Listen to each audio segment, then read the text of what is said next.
Family से मेरी बात हुई थी, आपके पेरेंट्स से, उनसे आपकी बात हुई? दिल्ली का दिल दहला देने वाला श्रद्धा मर्डर केस, श्रद्धा के 35 टुकड़े उनके साथ ही रहने वाले लिव इन पार्टनर आफ्ताब ने किए थे। रिग्रेट है? आपकी फैमिली से मेरी बात हुई थी, आपके पेरेंट्स से, उनसे आपकी बात हुई? आफ्ताब, कोई तो रिग्रेट होगा ना? अच्छा, जेल में अपना समय कैसे गुजारते हैं आप?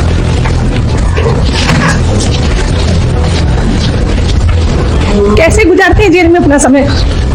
आफ्ताब ने हमारे किसी भी सवाल का जवाब नहीं दिया। कोर्ट के लॉकअप रूम में आफ्ताब के साथ अक्सर एक कर्मचारी रहता है। उन्होंने कैमरे पर आए बिना हमसे बात की। आफ्ताब कभी कोर्ट में खाना नहीं खाता। उसे डर लगता है कि कोई जहर मिला देगा। आफ्ताब को लगता है कि कोर्ट उसके लिए सेफ नहीं है। वो बिस्लरी की बोतल की डिमांड करता है। किसी से ज्यादा बात नहीं करता, बस अपने केस की चार्जशीट पढ़ता रहता है। आफ्ताब को देखकर लगता भी नहीं कि उसे कोई पछतावा है। हमने इस केस के आईओ यानी इन्वेस्टिगेशन ऑफिसर राम सिंह से भी बात की। वो कहते हैं कि केस चल रहा है, इसलिए केस के बारे में बातें शेयर नहीं कर सकते, लेकिन उन्होंने आफ्ताब के बारे में कई बातें कही।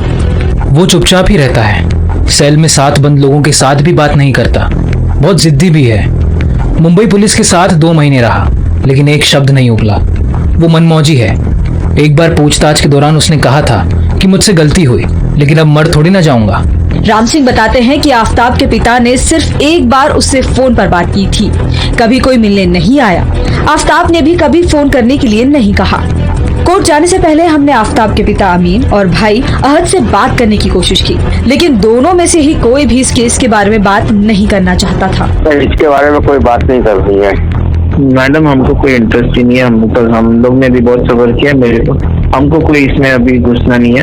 let us live in peace now. I don't want to get involved in any of this. Okay, I am living like a normal life. Let me live a normal life. अहद ने बताया कि उनके पिता सदमे में हैं। श्रद्धा के पिता विकास वालकर आफ्ताब के परिवार वालों पर लगातार आरोप लगा रहे हैं। हमने श्रद्धा के वकील से पूछा कि क्या इस केस में आफ्ताब के पिता और भाई का भी कोई रोल है। श्रद्धा विकास वालकर के फादर विकास जी ने मुंबई में ये कंप्लेन दी थी कि इन लोगों को ये पता था कि इनका बेटा जो है लड़का वो श्रद्धा का मर्डर कर चुका है, और इसीलिए ये लोग भाग भी गए थे वहाँ से जिस जगह रहते थे। तो क्या वो मर्डर में इन्वॉल्व नहीं है, लेकिन 201 का तो चार्ज उन पर बन ही रहा है। ये एविडेंस को मिटाना, उसको छुपाना, तो इन सारी चीज़ों पर उनके अगेंस्ट कार्रवाई होनी चाहिए थी। और विकास जी का भी यही डिमांड है।